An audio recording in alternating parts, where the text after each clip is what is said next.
La face visible de l'iceberg, ce sont les pilotes. Mais au final, et c'est une des vraies vertus de l'endurance, contrairement à d'autres catégories en sport auto, on se rappelle plus de l'équipe et de la marque qui a gagné les 24 heures du Mans que des pilotes.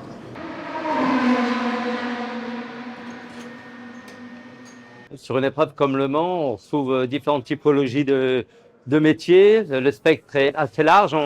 Ça va du pilote qui est la face visible de l'iceberg, ingénieur, mécanicien, logisticien et plein d'autres. Chaque équipe est composée environ de 12 mécaniciens et 3 ingénieurs. Et ensuite, on a des gens centraux pour gérer l'ensemble. Chacune des voitures a un plan d'essai bien détaillé. On essaye de répartir justement les essais pour être efficace. Le Mans est un compromis énorme, ce n'est que ça. Et du coup, il faut trouver non pas la meilleure voiture sur un tour, mais la meilleure voiture sur 24 heures. Et donc on a différents tests, même des tests qui sont typés pour la nuit.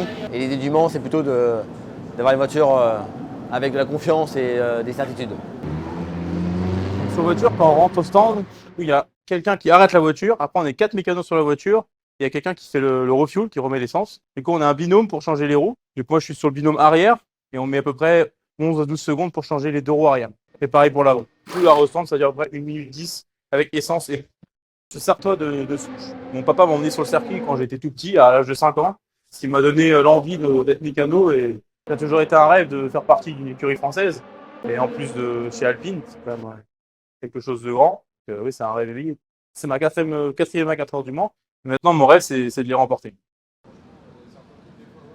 Les voitures roulent tellement vite en fait qu'on a vraiment besoin de tout. Donc il faut vraiment qu'elles soient impeccables et même un petit trou de boulette de gomme en fait qui a traversé la carrosserie, on répare ça. Je suis aidé par 2 carrossiers qui eux s'occupent de tout le démontage des carrosseries justement. Quand ils découvrent qu'il y a des éléments qui sont fissurés, cassés, fendus, moi ils me les donnent et je travaille par priorité aussi. C'est pour ça qu'on est en équipe, parce qu'il y a certaines pièces qui sont plus importantes que d'autres et qui ont besoin d'être remontées avant d'autres pièces. Donc du coup, on priorise un petit peu tout ça. L'équipe sait très bien ce qu'elle a à faire, les rôles sont vraiment attribués, identifiés. Donc c'est juste en effet ajusté pour au final être le plus performant possible.